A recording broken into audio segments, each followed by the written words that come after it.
Welcome to a video by the Ackland Art Museum on North Carolina pottery. In this video, we will focus on a piece of North Carolina pottery in the Ackland's collection, produced in the 19th century by Daniel Siegel in Vail in the Catawba Valley of North Carolina. We will look closely at the vessel before finding out a little more of the historical context in which it was produced. We will trace some of the trends we see through two other vessels, one made by Daniel Siegel's son, James Franklin, and another made in the second half of the 20th century in the same area by Berlin Craig. To answer some of our questions, we will hear from two experts on North Carolina pottery, Dr. Linda Carnes McNaughton, an archaeologist at Fort Bragg that excavated Daniel Siegel's kiln, and Dr. Terry Zug, an emeritus professor of folklore at the University of North Carolina at Chapel Hill, who did foundational work in the study of North Carolina folk pottery and potters. What words come to mind when looking at this object? You may want to call it a large glazed jug. What can we learn from the size and the shape if we want to think about its function? Pottery from this period was largely utilitarian, used for food storage and processing.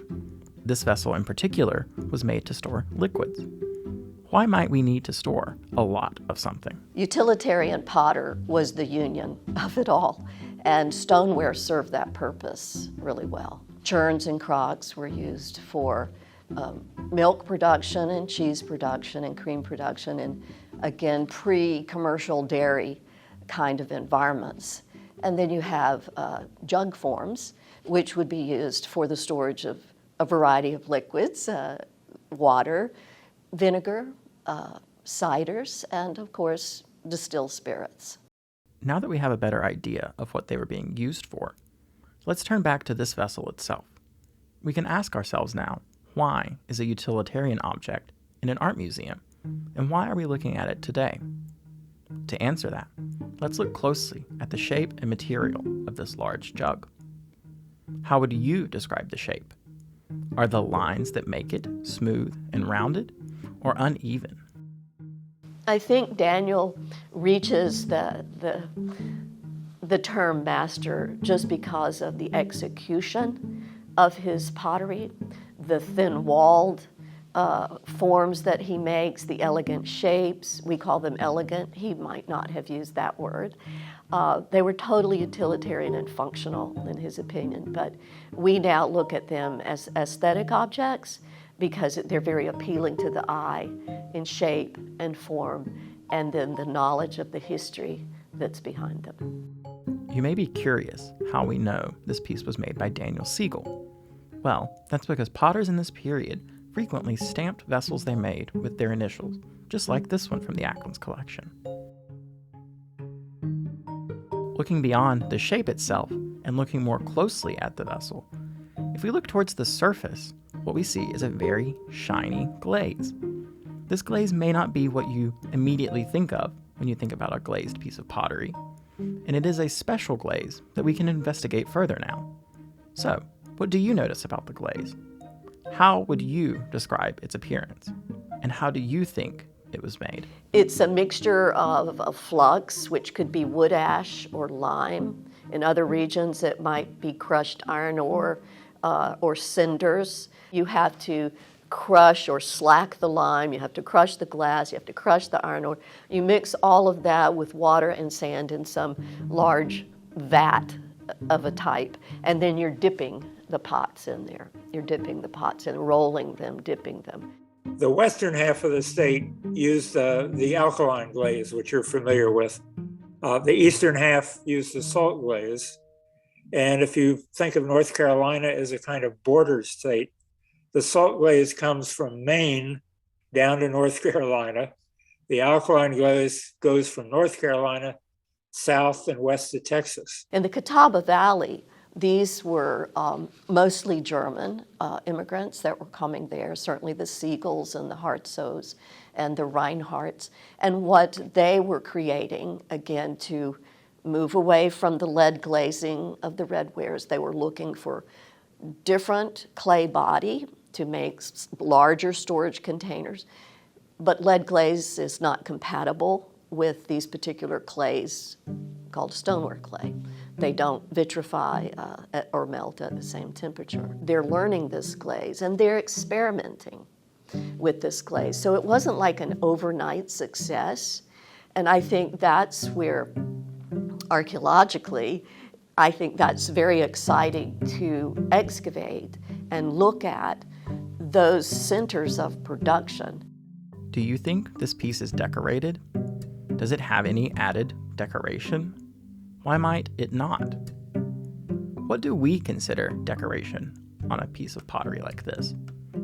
Is form and the technique decorative enough, even though this is a utilitarian vessel? That 4-gallon jug, if you remember it, it has a kind of a fat belly, and then it goes down to quite a narrow base.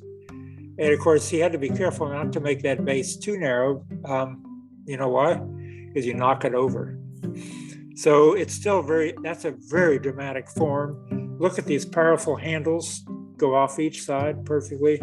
And then the richness of the glaze. There's another one there. It's a 10-gallon Daniel Siegel jar with a sort of light green alkaline glaze.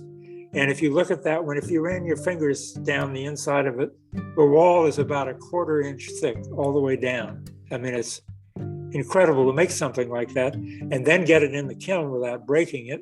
And you had to glaze it completely first and put it in the kiln and get it out safely. But I think let them see the artistry inherent not in just surface decoration, not in pictures and sculptures on the pot, but in the essential form and the texture and the color.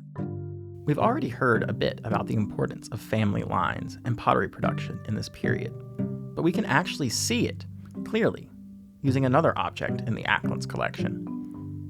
What do you notice about this piece? Think about what we've just learned about the 4-gallon jug by Daniel Siegel. How is this 5-gallon jug similar? Why might it be similar or different? We know who made this piece, just like we know who made the first one. It's stamped on the shoulder of the vessel with the initials of James Franklin Siegel, Daniel Siegel's son. You see similarities in the styles of their jugs and their pots, double strap handles. So some of his vessels look very similar to his father's. Again, that would not be uncommon, to learn from your father, mimic the forms that he's teaching you, and then at some point experiment with creating your own form to a certain degree. So sometimes people think that the glass pieces were placed there to strengthen the handle terminals, but what resulted were these beautiful glass runs down the side that vitrified and ran as the glaze is vitrifying in the kiln. We can learn about these objects through other ways than the visual analysis we're doing in this video. Our expert speaker, Linda Carnes-McNaughton, did just that. She excavated the kiln site where both of these two pieces we've looked at were made. It is her work and research like hers that helps us to better understand early North Carolina European pottery. Dr. Zug had a very good idea of generally where the kiln was from historical records. When he was a folklorist doing work in the field, he was interviewing neighbors and descendants in the community. We were walking down this field, down this road, and we'd asked the property owner for permission, and we found one fragment of a sherd with a DS stamp on it. And we did a little jig right then and there. After about 5 or 6 weeks, we had 23 units completely cleared. We had both side walls, the remnants of both side walls, the remnant of the stone chimney in the back, and some of the vault had collapsed on the interior. And then we had the floor exposed, which was quartz gravel. So we learned a lot about the construction of this groundhog kiln. We found bricks with glaze residue on them. We found over 3,000 artifacts at this site, and we didn't really encounter what would be a waster pile, if you will. So we got all of this morphological information that we could then interpolate that, yes, this was a groundhog kiln, not unlike the Harvey Reinhardt kiln that Berlin Craig fired in until he passed away, and now that is a National Register site. When thinking about this tradition of pottery production, we can also consider what it looks like closer to today. The pottery tradition in the Catawba Valley drastically declined in the 20th century, largely due to economic factors and world wars. However, this piece we are going to look at now dates to the second half of the 20th century. Why do you think we might be considering it here?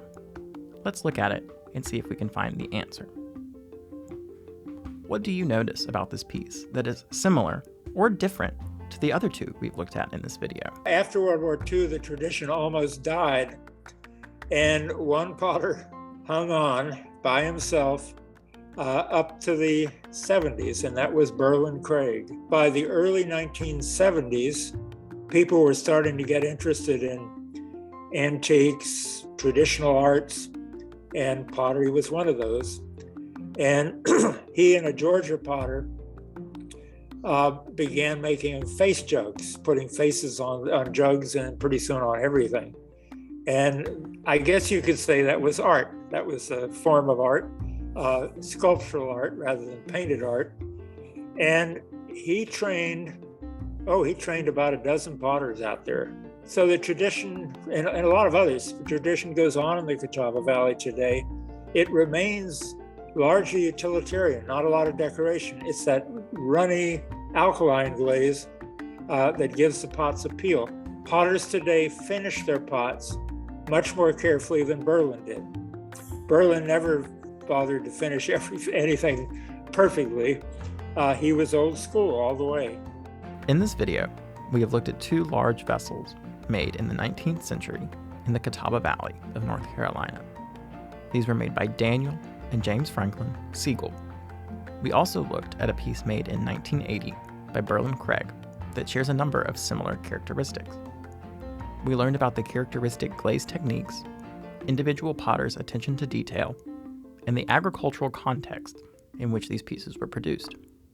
We hope you enjoyed learning about North Carolina pottery in the Ackland's collection.